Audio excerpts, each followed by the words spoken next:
بسم اللہ الرحمن الرحیم۔ السلام علیکم مائی ڈیئر اسٹوڈنٹس، میں آپ کا اسلامیہ ٹیچر محمد عامر محمود آپ کو خوش آمدید کہتا ہوں۔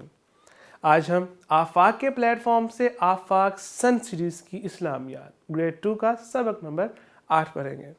آج کے سبق میں ہم باب دوم ایمانیات و عبادات میں سے سبق آخرت پڑھیں گے۔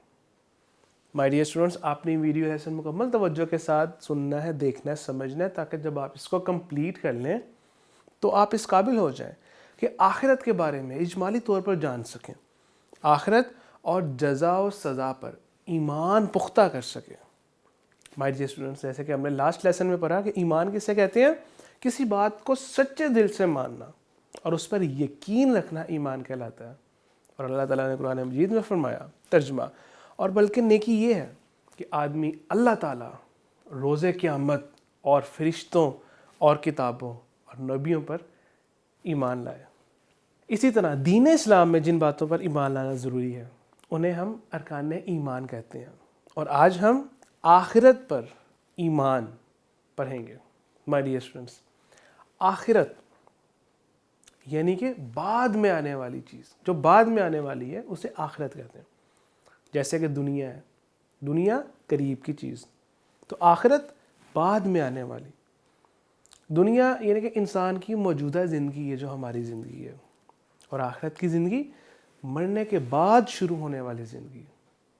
یہ دنیا ایک نہ ایک دن ختم ہو جائے گی، اور لیکن آخرت جو ہے وہ ہمیشہ رہنے والی زندگی ہے، کبھی ختم نہیں ہوگی۔ قرآن مجید میں آخرت کے چند نام مزید آئے ہیں، جن میں یوم القیامہ، یوم الآخرہ، یوم الحساب، یوم الدین۔ مائی ڈیئر اسٹوڈنٹس، دین اسلام میں آخرت سے مراد ان تمام باتوں پر ایمان لانا ہے کہ اللہ تعالیٰ کے حکم سے ایک روز یہ دنیا ختم ہو جائے گی، اس دن ہر شے فنا ہو جائے گی، اللہ تعالیٰ تمام انسانوں کو دوبارہ زندہ کرے گا اور ایک جگہ جمع کرے گا۔ اس دن ہر انسان سے اس کے دنیا میں کیے گئے تمام کاموں کے بارے میں پوچھا جائے گا، اور وہ دن انصاف کا دن ہوگا۔ جنہوں نے نیک اعمال کیے ہوں گے انہیں جنت میں جگہ ملے گی، وہ کامیاب قرار دیے جائیں گے، اور جن کے اعمال اچھے نہیں ہوں گے، جن کے بد اعمال زیادہ ہوں گے، وہ جہنم میں پھینک دیے جائیں گے، وہ لوگ ناکام ہو جائیں گے۔ مائی ڈیئر اسٹوڈنٹس، یاد رکھنے کی بات یہ ہے کہ آخرت کا انکار کرنے والا دارہ اسلام سے خارج ہو جاتا ہے، یعنی کہ آخرت پر ایمان یہ ہمارے ایمان کا حصہ ہے۔ مائی ڈیئر اسٹوڈنٹس، دنیا کے اعمال کا جیسے ہم ریکارڈ وغیرہ بناتے ہیں یہاں پہ دنیاوی معاملات میں، اسی طرح جو انسان دنیا میں جو بھی کام کرتا ہے اللہ تعالیٰ اس کے تمام کاموں سے واقف ہے۔ اللہ تعالیٰ نے انسان کے اعمال کو محفوظ کرنے کے لیے انسان کے ساتھ 2 معزز فرشتے مقرر کیے ہیں۔ ان 2 فرشتوں کو کرامن کاتبین بھی کہتے ہیں۔ مائی ڈیئر اسٹوڈنٹس، کرامن کاتبین انسان کے دائیں اور بائیں کندھوں پر موجود ہوتے ہیں، اور یہ انسان کے اعمال لکھ رہے ہوتے ہیں۔ ہم جو کام بھی کرتے ہیں یہ ان کو نوٹ ڈاؤن کرتے رہتے ہیں۔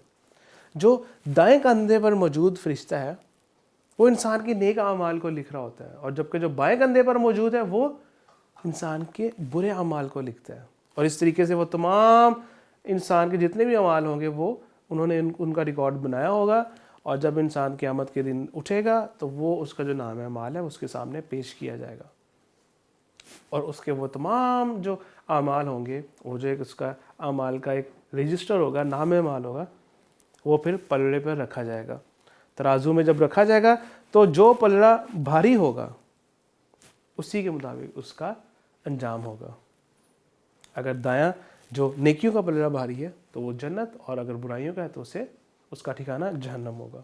مائی ڈیئر اسٹوڈنٹس، قرآن مجید میں اللہ تعالیٰ نے فرمایا ترجمہ، اور یہ کہ انسان کو وہی ملے گا جس کی اس نے کوشش کی ہوگی، اور یہ کہ اس کی کوشش ان قریب دیکھ لی جائے گی، پھر اسے اس کا پورا بدلہ دیا جائے گا۔ مائی ڈیئر اسٹوڈنٹس،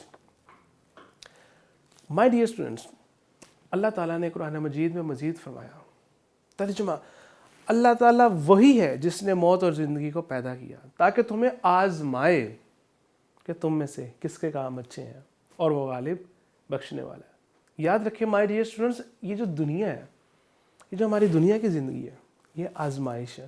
آزمائش سے مراد امتحان ہے، اور اس امتحان میں ہمیں کیسے کامیاب ہونا ہے؟ ہم نے اللہ تعالیٰ نے جو اپنے نبی اور رسول بھیجے، جیسے جو ہمارے نبی ہیں حضرت محمد صلی اللہ علیہ وسلم، ان کے بتائے ہوئے طریقے سے، جو ہماری الہامی کتاب ہے قرآن مجید، اس کی پیروی کرتے ہوئے، اطاعت الہی کرتے ہوئے، اسی طریقے سے جب ہم وہ تمام اعمال کریں گے جن سے اللہ اور اس کے رسول خوش ہوتے ہیں، تو ہمیں جنت ملے گی اور ہم یقیناً کامیاب ہو جائیں گے۔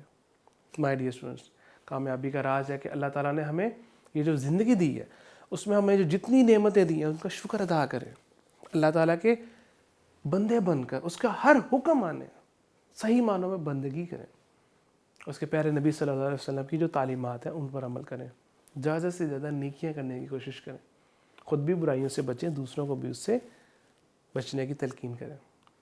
مائی ڈیئر اسٹوڈنٹس، آج کے سبق کے حوالے سے مزید آپ کو ایک بات بتاتا چلوں کہ جب بھی ہم نماز پڑھتے ہیں، سورہ فاتح پڑھتے ہیں، تو اس میں ایک آیت جس کا مفہوم ہے اہدنا الصراط المستقیم، اس کا ترجمہ ہے کہ اے اللہ ہمیں سیدھے راستے کی طرف دکھا، ہمیں سیدھا راستہ دکھا۔ مائی ڈیئر اسٹوڈنٹس، اللہ تعالیٰ نے انسان کو سیدھے راستے پر چلنے کی تعلیم دی۔ جیسے ہم نماز میں سورہ فاتحہ جب پڑھتے ہیں تو ہمیں ہر وقت سیدھے راستے پر چلنے کی دعا کرنی چاہیے۔ سورہ فاتحہ میں ہی یہ آیت ہے اہدنا الصراط المستقیم، اے اللہ ہمیں سیدھے راستے کی طرف ہدایت عطا فرما۔ مائی ڈیئر اسٹوڈنٹس، آج کے سبق سے ریلیونٹ یہ ایکٹیویٹی ہے جس کو آپ نے پرفارم کرنا ہے تاکہ آج کے سبق کا اعادہ ہو سکے۔ مزید آج کے سبق میں پختگی کے لیے آپ نے اس سرگرمی کو بھی مکمل کرنا ہے۔ جزاک اللہ خیرہ۔